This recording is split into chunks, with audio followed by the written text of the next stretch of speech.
safety, that's the brake basically, these bits of wood here. So and everything's adjustable. You can move this block of wood along so that you can grip a piece of wood. It's all a little bit wonky, but they seem to work. So we want to make it round with the draw knife. So it's the bit in the middle that's the tricky bit. So if you can try and clamp it at the far end and keep your foot on the brake whatever you do, otherwise you might do yourself a nasty, and just shave away the corners that you've axed to make a cylinder basically.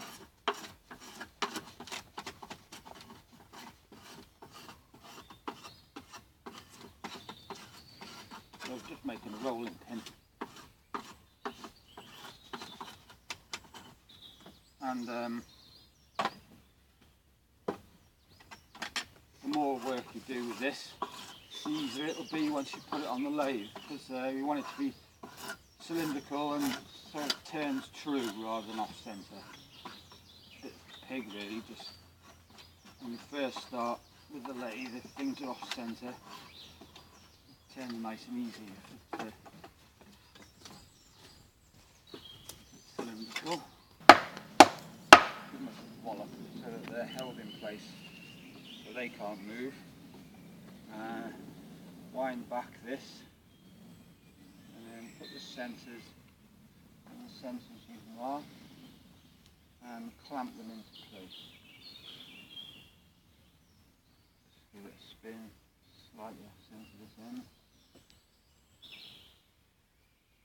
Not going to be perfect, but far off, and yours will be perfect anyway. So once you've got it where you want it, clamp it with a good crank so it makes an indentation at both ends. Okay, and then unwind it. And get a bit of oil, some bottle of oils, what Joe did, and put it that way round and turning it backwards all day. Pull it towards you, pull the spring towards you, and just wrap it round. Wrap it round once, wrap it round twice. It's up to you. And then crank them up again, not too tight. And there's the bungee cord doing the job. And if you want to adjust it, you know, unhook that one in the loop so it goes down a bit further. And we need a gouge now. We've got this sort of gouge.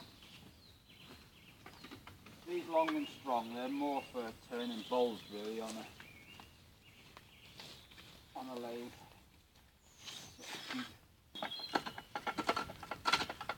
Turning it true now to just make sure it's not going to fly off. If it's going to fly off the lathe, it's going to go that way, so that's the danger. The tools are quite sharp, so be careful.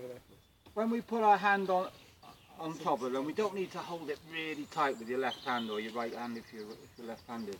It's just to keep the back of the tool on the rest. Okay, so we've got a bevel on the chisel, the same as we've got on the draw knives and stuff. So we can let the bevel rub, if you like, just to start with, and then gradually lift up the handle of the chisel so that it starts to bite, and then you'll feel it. And you'll listen to it, and it's like a crisp cutting motion. We don't want a rubbing sound all day. It's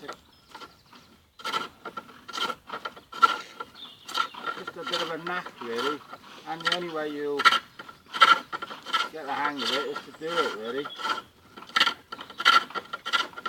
So I'm thinking about sharpening a pencil, if you like, so I'm going from a large diameter to a small diameter as I work my way along. So I'm going along about an inch at a time and just taking off the rough, and I'm gradually sending it that way, like as if I'm sharpening a pencil, but I'm not sharpening it all the way. I'm just taking the weight